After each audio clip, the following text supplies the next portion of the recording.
Madam, আপনি এই বিষয়ের উপর ইউটিউবে কেন কন্টেন্ট দেন? আপনি অন্য বিষয়ের উপর কথা বলুন। আপনি সম্মানীয় ব্যক্তি।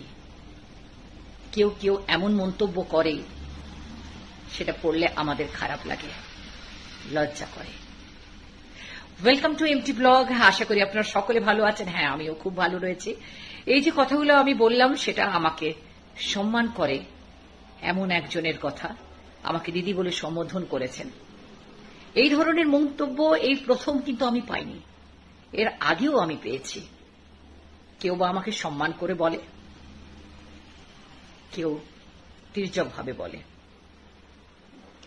এটার উপরে আমি উত্তর দেব না, এটাই ঠিক করেছিলাম। কিন্তু এই ভিউয়ার এত ইমোশনালি কথাটা লিখেছিল, সে ইনোসেন্ট, সে তার মতামত দিয়েছে। আর দুর্ভাগ্যবশত যেসব মন্তব্যের কথা ও বলেছে, উনি বলেছেন, কেননা সেই ভিউয়ার তার বয়সটাও বলেছে, সে আমার থেকে ছোট, দিদি বলে ওই জন্য সম্বোধন করেছেন। তো আমি তাকে তুমিই বলবো। তো দুর্ভাগ্যবশত যে মন্তব্যগুলো একটা দুটো, বেশি না, এসেছে, সেটা সুরুচির তো পরিচয় দেয় না। তারা কিন্তু সকলেই পুরুষ। আমি একটা কথা বলি, আমিও তো পড়ি মন্তব্যগুলো। জানেন, আপনি যে ভাষাটা বা যে ব্যবহারটা করেন, সেটা আপনার ব্যাকগ্রাউন্ড, আপনার ব্রট আপ, আপনার এডুকেশন, সবচাইতে বড় কথা আপনার মায়ের শিক্ষার প্রতিফলন। আরও একটা কথা, যে পুরুষ মানুষেরা নিজের মাকে সম্মান পেতে দেখেনি ছোটবেলা থেকে, তারা বড় হয়ে অন্য কোনো মহিলাকে সম্মান দিতে পারে না। ছোটবেলায় বাচ্চারা যা দেখে তাই শেখে। যে নিজের মাকে সম্মান পেতে দেখেনি, সে বড় হয়ে অন্য মহিলাকে সম্মান দিতে শেখেনি বা দিতে পারে না। এটা কিন্তু বাস্তব সত্য। তো যারা এই ধরনের মন্তব্য করে, আমি বুঝে যাই সে ভীষণ দুর্ভাগা। তার মাকে কোনো কারণবশত সম্মান পেতে দেখেনি অন্য কোনো পুরুষের কাছ থেকে। তাই জন্য সে পাবলিকলি একটা মহিলার সাথে কিভাবে কথা বলতে হয় সে জানে না, সে শেখেনি। তার মাকে অন্য লোকেরা যেমন করে কথা বলতো, সে ওইটা শিখেছে এবং ওই শিক্ষাটাই উগড়ে দেয় যেখানে সেখানে। আমার দৃষ্টিভঙ্গিটা কিন্তু তাই। যাই হোক, এই প্রসঙ্গে একটা কথা বলি। আমি সবসময় ভারতীয় সংস্কৃতি, আমাদের যে কৃষ্টি, যার উপর আমাদের সভ্যতা বা আমাদের বারবারন্ত বা আমরা বড় হয়েছি, সেটাকে মনে করিয়ে দিই। খনার বচন জানেন তো? আমাদের বাংলা সাহিত্যের খনার বচনের অনেক প্রভাব, এবং প্রায় প্রত্যেকটা বাঙালি ঘরে খনার বচন জেনে বা না জেনে ব্যবহৃত হয়। সেই খনার বচন সম্বন্ধে বা সেই খনা সম্বন্ধে কিছু কথা বলবো আজকে। তাহলে বোধহয় ওই ভাইটির বা আমার যে ভিউয়ার, যারা আমার সম্বন্ধে একটু চিন্তা করে, তাদের খারাপ লাগে ওই মন্তব্যটা শুনতে। বা আরো অনেকে অনেক কিছু বলেছেন, যেমন মহিলাদের জন্য যে আইন তৈরি হয়েছে, তো তারও একটা সদুত্তর হবে। সদুত্তর মানে এটা নয়, কিন্তু আমি কোনো স্পর্ধা করি না, আমি বোঝাবার চেষ্টা করি। তো খনা অ্যাকচুয়ালি তার নাম ছিল লীলাবতী। কিংবদন্তি অনুসারে কখনো বলা হয় পশ্চিমবাংলার উত্তর 24 পরগনার মেয়ে ছিল, কখনো বলা হয় সিংহল রাজ্যের রাজকুমারী ছিলেন। এই দুটো প্রচলিত আছে। যাই হোক না কেন, খনা ছিলেন জ্যোতিষশাস্ত্রে বিশারদ এবং ভীষণ বিদুষী। সেই যুগে, এটা সম্ভবত পাল রাজ্যে, সেই সময়কালে, পাল রাজ্যের সময়কালে 800 থেকে 1200 খ্রিস্টাব্দের মধ্যে খনার আবির্ভাব। তো সেই সময় মহিলাদের সমাজে কথা বলাটাই একটা বিরাট ব্যাপার। আর সেখানে উনি জ্যোতিষশাস্ত্রবিদ এবং উনি বেশিরভাগ ক্ষেত্রে কৃষি চাষবাসের ওপরে গণনা করে বলে দিতেন, আবহাওয়ার ওপরে গণনা করে বলে দিতেন, তারামণ্ডলের ওপর গণনা করে ভবিষ্যৎবাণী করে দিতেন এবং যেটা হুবহু মিলে যেত। এবং কৃষি সম্বন্ধে ওনার এত বেশি গাইডেন্স আছে খনার বচন নামে, এত বেশি, যেটা আজও পর্যন্ত কিন্তু ভীষণ কাজের এবং বাস্তব। আর দেখা গেছে যে এখনো কিন্তু সেটাকে ফলো করা হয়, কেননা ওটা তো এক ধরনের গণিত। ওটা গণনা করে উনি রিসার্চ করে গণনা করে উনি ওটা বচনটা দিয়ে গেছেন। তো আমাদের তো ভারতবর্ষ কৃষি সমৃদ্ধ, অ্যাকচুয়ালি এগ্রিকালচারাল কান্ট্রি, আর তখন তো আরো বেশি ছিল। তো খনা তাকেও কেউ ছাড়েনি। খনা বিদুষী, পণ্ডিত এবং গণিত, জ্যোতিষশাস্ত্র, ভীষণ শাস্ত্রজ্ঞানী। সেই সময় বিক্রমাদিত্যের রাজদরবারে বরাহ বলে একজন জ্যোতির্বিদ ছিলেন, উনিও জ্যোতিষশাস্ত্রে বিরাট পণ্ডিত। তো সেই বরাহ, তার পুত্র ছিল মিহির। মিহিরও জ্যোতিষশাস্ত্রে পণ্ডিত এবং বিক্রমাদিত্যের রাজদরবারে বরাহ তো জ্যোতিষশাস্ত্রী ছিলেনই, আর মিহিরও সভাসদ ছিলেন এবং জ্যোতিষে তার অসীম জ্ঞান। গণিত, জ্যোতিষশাস্ত্র তেমনি বরাহেরও তাই ছিল। সেই জন্য রাজদরবারে তাদের অনেক ভ্যালিডেশন, মানে অনেক প্রশংসা, তাদের একটা প্রতিষ্ঠা ছিল। রাজা বিক্রমাদিত্য তাদেরকে খুব মানতেন। খনা হল মিহিরের স্ত্রী, বরাহের বৌমা। তো একদিন একটা গণনা, তারামণ্ডলের ভীষণ কঠিন গণনা, তো বরাহ এবং মিহির গণনাটা করতে মুশকিলে পড়ে গেলেন, হচ্ছিল না।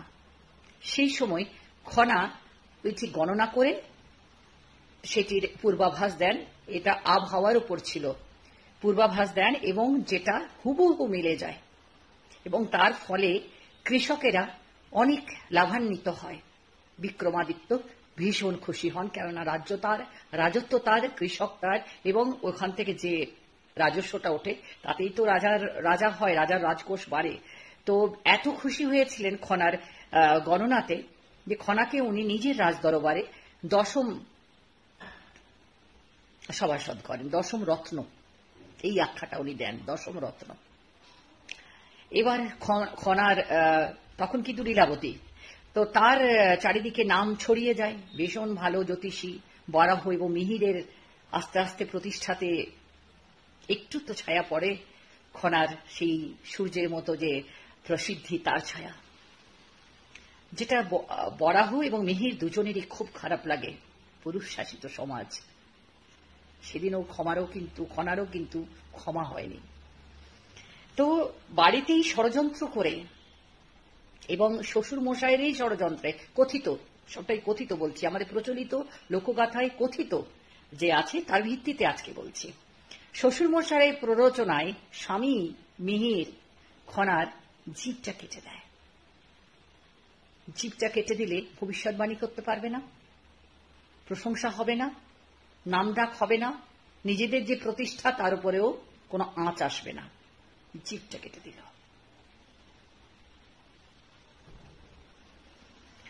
খনা তারপর লিখতে শুরু করে তার বচন, ক্যালকুলেশনস করে।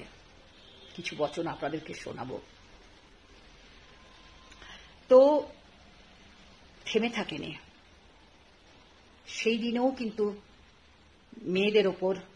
মেয়েদেরকে দাবানোর চেষ্টা করা হয়েছিল, আজও হয়। আর সেই জন্যই এত আইন, এত কানুন মেয়েদেরকে বাঁচিয়ে রাখার জন্য। মেয়েরা বিয়ে করে শ্বশুরবাড়ি যায়, ছেলেরা কিন্তু শ্বশুরবাড়ি করতে আসে না, সে একটা অচেনা বাড়িতে যায়, সেখানে সবাই তার কাছ থেকে কিছু না কিছু চায়। সে রান্না বান্না করবে, ঘর পরিষ্কার করবে, সেবা করবে, জামা কাপড় কাচবে, রাতের বেলা পায়ে তেল দেবে, এটাই তো এক্সপেকটেশন ছিল। সে কি চায়? No one matters, no one bothers. তো তাকে ওখানে কে সুরক্ষিত রাখবে? তার জন্য তৈরি হয়েছিল আইন। আজকে মেয়েরা শিক্ষিত হচ্ছে, আর্থিকভাবে স্বাধীন হচ্ছে, হোক আরো আরো শিক্ষিত হোক, আরো আর্থিকভাবে স্বাধীন হোক, কিন্তু মেয়েদের উদ্দেশ্যেও আমি একটা কথা বলবো, এই আইনগুলো কিন্তু তৈরি হয়েছিল সেই মেয়েগুলোর জন্য যারা ভিক্টিমাইজড হয়েছে সমাজে। আর যে মেয়েরা সশক্ত এখন, তারা যদি এই আইনের মিস ইউজ করে, তাহলে কিন্তু সেই মেয়েগুলোর সাথে অন্যায় করা হবে যারা ভিক্টিমাইজড হয়ে গেছে এবং এখনো ভিক্টিমাইজড হচ্ছে। এই আইনের জন্য তারা কোনো প্রকারে হয়তো বা বেঁচে যাচ্ছে কোথাও, তাদের সাথে অন্যায় করা হবে। তো আমার এই পিতৃতান্ত্রিক সমাজে মেয়েদের কথা বলাটা খুব কিন্তু আস্পর্ধার, খুব স্পর্ধার। আর সেখানে আবার আমি যে বয়সী হই না কেন, বিবাহ সম্পর্কিত পরকীয়া, ঘর ভাঙা চলবে না, পরকীয়া করা চলবে না, শরীরের নেশায় ছোটা চলবে না, বউটিকে রাখতে হবে, সংসার করতে হবে, সন্তান দেখতে হবে, এত প্রগল্ভতা কেউ কি ছাড়ে? আর তাদের কথাই যদি আমি চুপ করে যাই, জিতটা কাদের হবে? তাদের না, যারা নারীকে সম্মান দিতে শেখেনি, যারা নারীর মুখ বন্ধ করতে চায় এবং তাকে কদর্য কথা বলতে তাদের পৌরুষত্বে বা মনুষ্যত্বে লাগে না, তাদেরকে কেমন করে জিততে দিব বলুন তো? খুব কি অন্যায় হবে? খুব কি ন্যায় হবে তাতে? না তো। তো এই তো হচ্ছে আমাদের দেশের আগেও 800 থেকে 1200 খ্রিস্টাব্দে খনা লীলাবতী ছিল। জিভটা কেটে দেওয়াতে খনন কাটাতে সে নাকি সুরে কথা বলতো অবভিয়াসলি, তখন লীলাবতী হয়ে যায় খনা, তখনই তার নাম হয় খনা। যে খনার বচন আজও বিখ্যাত এবং আজও আমাদের কৃষি ক্ষেত্রে, আবহাওয়া ক্ষেত্রে, বিবাহ ক্ষেত্রে, শুভ অশুভ ক্ষেত্রে, আমাদের প্রত্যেক দিনের জীবনে ভোজন, খাদ্যাভ্যাস, স্বাস্থ্য, সর্বক্ষেত্রে খনার বচন কিন্তু প্রতিষ্ঠিত একটা দিক নির্দেশক। যদি বর্ষে মাঘের শেষ, ধন্য রাজার পুণ্য দেশ। মানে মাঘ মাসের শেষে যদি বর্ষা হয় তাহলে খুব ধান হয়, ভীষণ ধানের ফসল হয়। আর ধানের ফসল হলে সেই রাজ্যের রাজার বিশাল পুণ্য, কেননা প্রজারা খুশিতে থাকবে, খেয়ে পড়ে থাকবে, তারও রাজস্ব ঢুকবে, ওটাই তো রিসোর্স। খনা বলে চাষার পো, শরতের শেষে সরিষা বো। মানে একদম ঋতু অনুযায়ী ফসলের, কখন ফসল, কেমন ফসল করতে হবে দিক নির্দেশ করে। তার ফলে কৃষকদের অনেক উপকার হয়, সমাজের জন্য, মানব জাতির জন্য, প্রকৃতির জন্য এত অবদান। তারও কিন্তু জিভ কেটে দেওয়া হয়েছিল। নারীর এত প্রগল্ভতা কেউই সহ্য করে না। আজকের যে আইন, অনেক অনেক অন্যায়, অনেক অত্যাচার, অনেক জোর করে গলা দাবিয়ে দেওয়া, আওয়াজ দাবিয়ে দেওয়া, কথা বলতে না দেওয়া, আগে এসে সমাজকে যে লিডারশিপ দিয়ে নিয়ে যাবে বা একটা ভালো দিক দর্শন দেখাবে যে হ্যাঁ এই রাস্তায় চলো, তাহলে তোমার সংসার ভালো হবে, সমাজ ভালো হবে, এত প্রগল্ভতা। তো যদি কিছু কাজ করতেই হয় তাহলে দেখুন, একটা কথা তো আমি বলবো, এই সব মন্তব্য কিন্তু আমার I hardly give any importance. Even আমি পড়িও না, পড়লেও আমি জবাব দিতে ভালো লাগে, তাই দিই। এগুলো তো খুব ছোটখাটো জিনিস, কিছু লিখে দেওয়া, সেটা তার রুচি থেকে, তার মানসিকতা থেকে, তার চিন্তন থেকে লিখেছে, যেটা হয়তো স্তরহীন। তো সেটার তো আঁচড় কাটা কথা নয়। তো সেই জন্য যারা ভাবেন, যে পুরুষেরা ভাবেন যে ম্যাডাম আপনি তো খুব সম্মানীয়, এই ধরনের মন্তব্য ইউ ডোন্ট ডিজার্ভ, সেই জন্য আপনি কন্টেন্ট বদলে দিন, আমার সম্মানটা এতটা ঠুনকো নয় যে কারোর দুটো কথাতে ভেঙে যাবে বা হানি হয়ে যাবে তার। এত ঠুনকো সম্মান আমার নয়। আমি এমন একটা বিষয় নিয়ে কথা বলি যেটা সমাজে এখন রিয়েলি রিয়েলি ম্যাটার করছে, প্রত্যেকটা ঘর এফেক্টেড হচ্ছে, এবং আমি খুব শালীনতার সাথে, গ্রেসের সাথে, ডিগনিটির সাথে এই কথাটা এই জন্য বলতে পারি, কারণ যদি না বলি তাতে অনেক বেশি ক্ষতি হবে। আজকের ডেটে সমাজ কোথায় এসে দাঁড়িয়েছে বলুন তো? কেউ কাউকে বিশ্বাস করে না, স্ত্রী স্বামীকে নয়, স্বামী স্ত্রীকে নয়, দুজনেই পয়সাটা কার কাছে থাকবে। বিয়ে হয়ে বেরিয়ে গেল, আরে বিয়েটা ভাঙলো, ছেলেপুলে হলো, তার কি হবে না, খবরপোষ, টাকা চায়, অর্ধেক চায় তো এই চায় তো ওই চায়, শুধু চায়, মানুষটাকে কেউ চায় না, মূল্যবোধটাকে কেউ চায় না। স্ত্রীর উচিত বিবাহ করে এসেছ, সংসারটাকে হাল ধরো, সন্তানাদি হোক, চাকরি করো, অর্থ উপার্জন করো, সংসারটাকে আরো সমৃদ্ধ করো, তোমার স্বামীকে, তোমাকে, নিজেকে আরো সমৃদ্ধ করো। স্বামীর উচিত একনিষ্ঠ প্রেম করো স্ত্রীর সাথে, বাইরে চুপচুপ না করে, তবেই না সোনার সংসার হবে, একতরফা তো হয় না। আর আজকে ডেটে সমাজেও একটা ছেলের বাড়ি বা একটা মেয়ের বাড়ি বিয়ে হচ্ছে, ছেলের বাড়ি মেয়ের বাড়িকে বিশ্বাস করতে পারছেন না। বুঝুন তো, সমাজ থেকে যদি বিশ্বাসটা, ভরসাটা, কথার দাম, আবেগ, মায়া, ভালোবাসা, ত্যাগ, এই ভ্যালুজগুলো যদি হারিয়ে যায়, কি সমাজ ওটা তৈরি হবে বলুন তো? কি বিকৃত সমাজ। আর জীবনটা কিরকম হবে? কার জন্য বাঁচবেন? একার জন্য? পশুরাও বাঁচে, তাদের মধ্যেও মায়া দয়া রয়েছে। আমি তো এটুকুই শুধু বলি, মানুষ হয়ে জন্মেছেন, উপরওয়ালা ঈশ্বর ভগবানের সৃষ্টি করা সবচাইতে উৎকৃষ্ট জীব, সেই উৎকৃষ্টতাটাকে নিয়ে বাঁচুন, সেটাকে তো ধরে রাখতে হবে। মুখ না খুললে ওটাকে কি করে ধরে রাখা যাবে? গড্ডালিকা প্রবাহের মতো হচ্ছে, চোখটা বন্ধ করে নি। Is that a solution? আজকে আমার বয়সী মহিলারা প্রত্যেকে এসে উইথ ডিগনিটি অ্যান্ড গ্রেসফুলি যদি এইসব বিষয়ের উপর চর্চা করে, আগেকার দিনে যখন রিভলিউশন হতো সমাজে, একটা চেঞ্জ, সেখানে কিন্তু লেখকেরা র্যালি করতে যেতে পারত না, লিখত, বই লিখত। সেই সময় লেখাটা তাদের মিডিয়াম ছিল। এখন তো সোশ্যাল মিডিয়া রয়েছে, এর থেকে বেটার মিডিয়াম আর কি রয়েছে? এমনকি গ্রাসরুট লেভেল থেকে আপার লেভেল পর্যন্ত সবাই সোশ্যাল মিডিয়া দেখে, কানে কানে পৌঁছে যাবে। সত্যি কথাটা বলুন, ভালোটা বলুন, যাতে সমাজের কল্যাণ হয়, কারুর জীবনের কল্যাণ হয়, সংসারের কল্যাণ হয়, আগামী সন্তান, আগামী জেনারেশনের কল্যাণ হয়। অবক্ষয় থেকে বাঁচান, কেন বলবে না? আর এইসব মন্তব্য টন্তব্যতে ভাই ওর মধ্যে যেও না, টাইটেল দেখে যারা মন্তব্য করে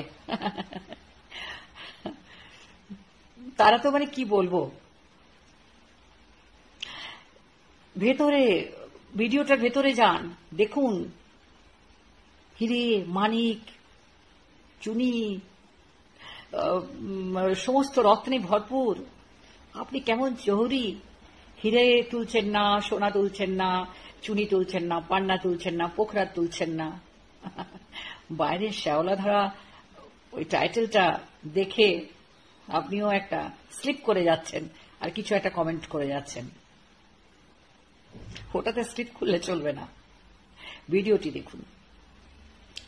আর যদি আপনার মনে হয় আপনাদের যে এমটি ব্লগ সত্যি একটা টিচিং চ্যানেল, একটা মোটিভেশনাল চ্যানেল, এবং সমাজে, সংসারে এটা তো জাস্ট এখন গ্রো করছে, এরপরে আরো অনেক টপিক নিয়ে হাজির হবে এমটি ব্লগ, তো এটার একটা অবদান থেকে যাবে। যদি 1% মানুষ, আমি তো বলি 0.001%, যদি এটা কারুর ভালোতে কাজে লাগে, then also I am very successful. সেই মোটিভটা নিয়ে কিন্তু আমি প্ল্যাটফর্মটা শুরু করেছি। দু একটা ঘটনা যেগুলো ঘটেছে সেখান থেকে এটার কিন্তু ইন্সপিরেশন। যদি একমত হন তাহলে এমটি ব্লগকে প্লিজ সাবস্ক্রাইব করবেন, লাইক করবেন, শেয়ার করবেন। আর সাবস্ক্রাইব বাটনের পাশেই জয়েন বাটন রয়েছে, জয়েন টাচ করলেই আপনি মেম্বারশিপ পাবেন। দেখবেন মেম্বারশিপ পেলে মেম্বারসদের জন্য আলাদা করে লাইভ স্ট্রিম, মানে আমি আলাদা করে তাদের সাথে কথা বলি 1-to-1।